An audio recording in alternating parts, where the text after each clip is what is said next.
journal vous est offert par le FPI, Fonds des promotions de l'industrie, votre partenaire privilégié pour la réussite de vos projets.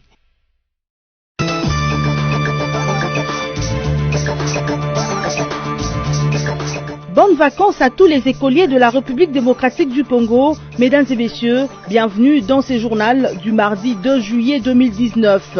Au sommaire de ce journal, le président de la République Félix Tshisekedi Tshilombo a promis le rétablissement définitif de la paix dans la province de l'Ituri.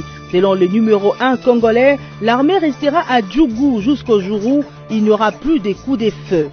Et puis les violons ne s'accordent pas au sein de la Mouka. Dans cette plateforme où Moïse Katumbi est coordonnateur, l'on se demande qui finalement des Fayoulou et Katumbi doit signer les documents officiels de ces regroupements politiques.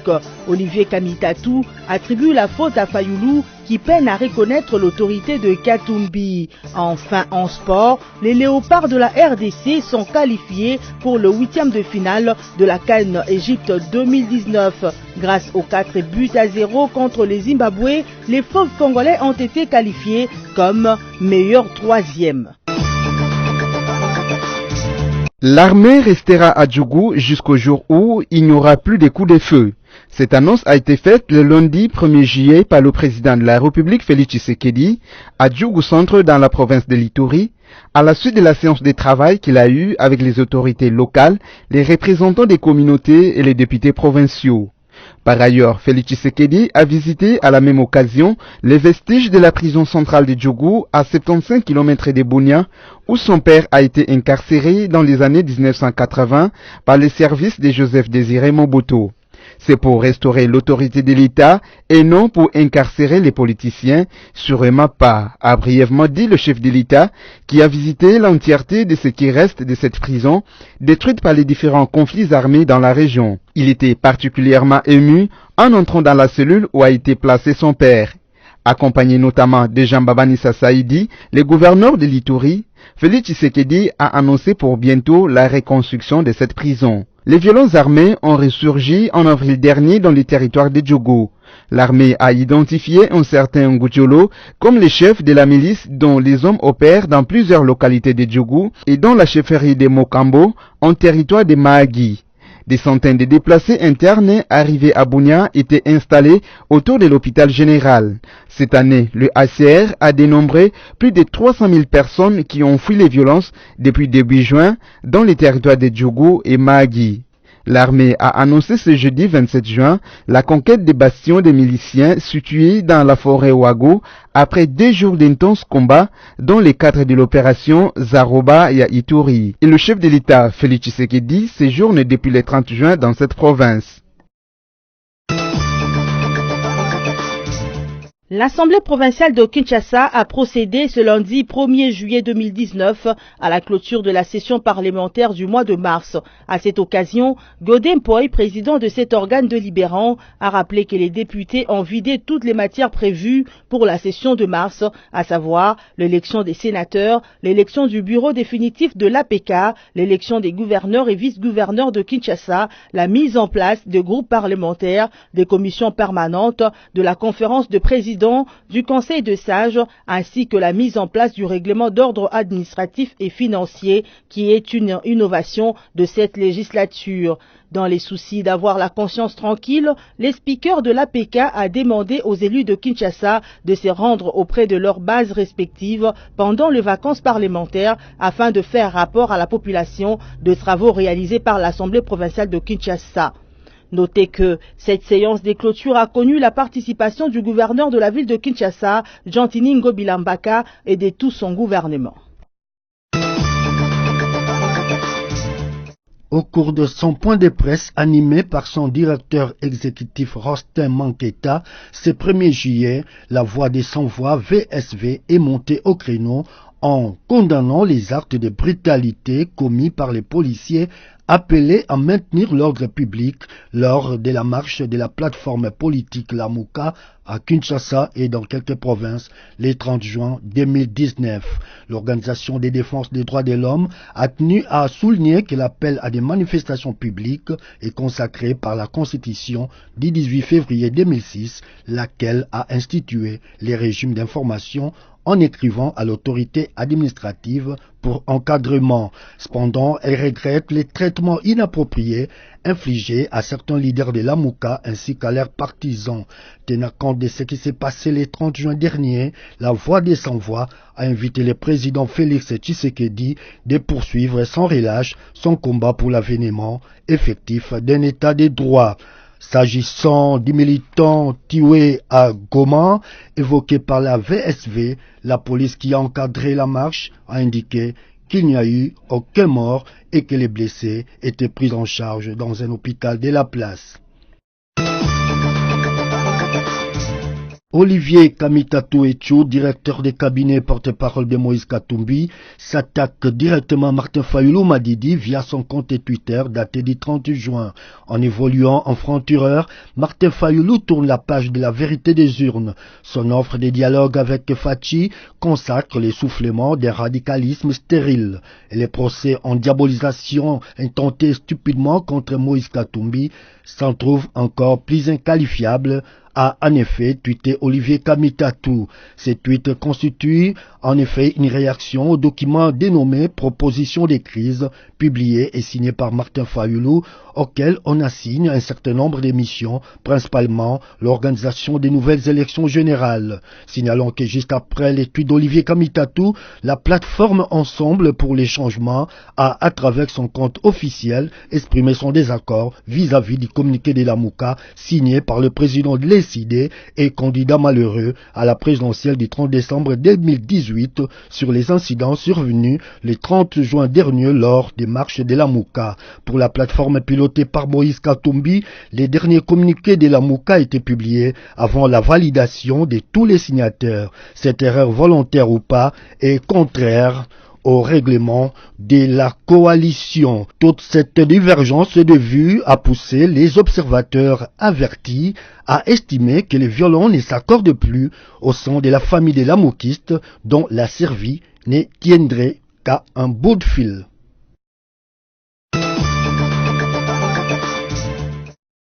Le miracle congolais a eu lieu en Égypte. La sélection RD congolaise de football jouera le 8e de finale de la CAN Égypte 2019. Elle qui a perdu ses 2 premiers matchs du groupe a tout de même réussi à battre le Zimbabwe lors du 3e match du groupe par 4-0. Grâce à ces résultats, les hommes de Florent Ibenge ont obtenu 3 points et devraient croiser le doigt et compter sur la défaite de l'Afrique du Sud contre le Maroc et du Kenya face au Sénégal pour être qualifiés parmi le meilleur 3e. La chance étant du côté congolais, vu que l'Afrique du Sud a perdu son match face au Maroc par 1-0 et que le Sénégal a battu les Kenyans par 3-0, c'est la fait. Les Congolais ont gardé leur place parmi le meilleur 3e. La Coupe d'Afrique de Nations continue donc pour Ibenge et ses poulains qui devraient tout faire pour prouver à l'Afrique et au monde entier qu'ils méritent leur qualification et qu'ils peuvent aller loin dans cette CAN Égypte 2019.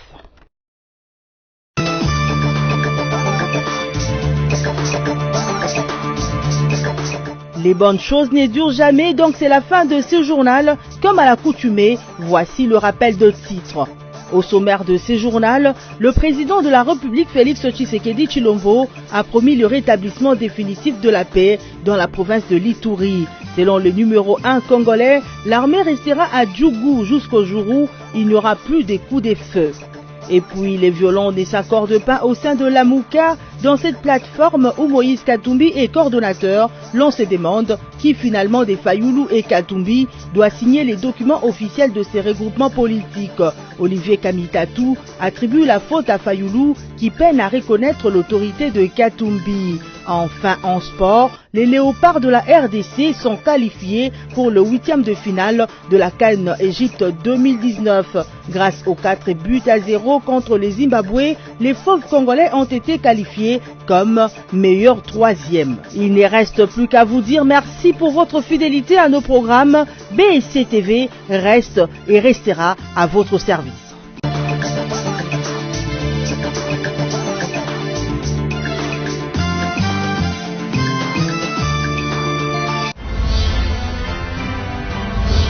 Ce journal vous est offert par le FPI, Fonds des promotions de l'industrie, votre partenaire privilégié pour la réussite de vos projets.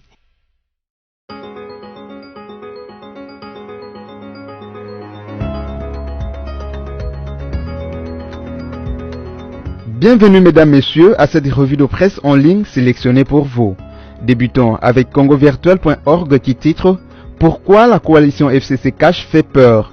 Herman Cohen a ouvertement recommandé à Félix Tshisekedi de s'affranchir de Kabila. Idem pour la Senko qui lui demande d'assumer pleinement ses responsabilités. La Mouka les considère comme un masque ou une marionnette de Kabila. Les gouvernements occidentaux ne cachent pas les contrariés face à la formule de la coalition FCC Cash. Tout est donc fait pour démonter cette alliance en tressant les coalisés les uns contre les autres. Dans ce jeu de chaos, Félix Tshisekedi est ce pilier qui subit toutes sortes de séductions pour s'affranchir de Joseph Kabila. Une chose à souligner avant d'aller plus loin, la coalition entre FCC et Cash n'a rien d'illégal ni de contradictoire et moins encore de suspect. Il s'agit d'un arrangement politique normal entre deux forces politiques post-électorales qui s'entendent pour une co-gouvernance. Interrogé à ce sujet dans son entretien avec RFI et France 24, le président de la République issu de la plateforme Cash a été clair pour dissiper une fois de toutes les rumeurs sur la nature de ce deal autrement appelé arrangement à l'africaine par les Occidentaux. Au départ, il y avait un accord verbal pour coaliser nos forces. Parce que la situation est inédite. On n'a jamais eu un président d'autre bord politique et une majorité parlementaire différente, relate Félix Tshisekedi qui décline la suite du deal. On s'est dit, ok, on lève l'idée de coaliser, d'autant plus qu'idéologiquement, nous avons une même sensibilité, c'est-à-dire social-démocrate. Maintenant, il faut se mettre d'accord sur le programme du gouvernement, sur la formation même de ce gouvernement, des hommes et des femmes qui vont les composer, et c'est tout cela que nous sommes en train de faire actuellement. Poursuivons cette revue de presse avec Forum des As qui revient sur la présidence du Sénat et titre « Perchoir du Sénat, FCC vivement un consensus interne ». Faute de quoi, des analystes redoutent des frustrations qui pourraient déboucher sur l'éclatement de la méga-plateforme initiée par Joseph Kabila. Dans son édition numéro 59-23 du jeudi 26 juin dernier, Forum des As avait titré à sa une Sénat, Modeste Bahati, Évariste Bochap, Jean-Pierre Lola, Augustin Matata, Alexis Tambomamba, John Tibassiman pressenti au perchoir. Sans rien confirmer a priori, le journal avait prévenu ses nombreux lecteurs que tous ces noms relevaient des bruits des couloirs du palais du peuple, et donc aucune candidature ne devrait être considérée comme officielle. Toutefois, le journal avait relevé le fait que les 6 noms cités appartenaient tous au Front commun pour les Congo FCC. Dès lors, les observateurs perçoivent une difficile gestion des ambitions au sein de cette méga-plateforme, au cas où la rumeur sur les différents prétendants au perchoir du Sénat s'avérait fondée. D'où l'impératif d'un casting sur base des critères objectifs. La course à la présidence du bureau définitif du Sénat rappelle à plus d'un égard la pièce de théâtre intitulée « 3 prétendants, un mari » du célèbre écrivain camerounais Guillaume Oyonombia. Si dans cette scène, le dernier choix revenant au père de la femme tant convoité, l'ultime choix du candidat au perchoir du Sénat appartient au président honoraire Joseph Kabila en tant qu'autorité morale du FCC. Au stade actuel des choses, les mystères demeurent entiers à ce sujet. Dans un environnement politique où chaque acteur voit midi devant sa porte, des analystes soutiennent formellement que Joseph Kabila gagnerait en obtenant un consensus en interne. Un consentement qui tienne compte du poids politique des leaders politiques ou de leurs partis membres du FCC. Bouclons cette revue de presse avec actualité.cd qui évoque la qualification des Léopards au 8e de finale de la CAN et titre Claude Leroy, les Léopards vont être compliqués à battre pour la suite. La RDC s'est qualifiée lundi pour les 8e de finale de la CAN Égypte 2019. Mais bien avant cette qualification, Claude Leroy, consultant au groupe Canal+ et ancien sélectionneur des Léopards, entrevoyait déjà les tâches difficiles que les Léopards pourront rendre à leurs adversaires au prochain tour. Ils vont être compliqués derrière à battre parce qu'ils auront l'impression de revenir de nulle part. À partir de là, ils sont gonflés psychologiquement et ce sera une équipe très concurrente. Attention à l'adversaire de la RDC en huitième de finale, si tant est qu'elle se qualifie, a déclaré Claude Leroy. Le technicien français de Septantena a également salué la belle prestation de la RDC contre le Zimbabwe, victoire 4-0. Je pense que le coach a trouvé un équilibre d'équipe et espérons que le cas de Bolingui ne soit pas trop grave parce qu'il a quand même commencé à fatiguer drôlement les défenseurs zimbabwéens. Il a beaucoup pesé physiquement sur la défense du Zimbabwe, a-t-il expliqué. Fin de cette revue de presse, merci à vous de nous avoir suivis.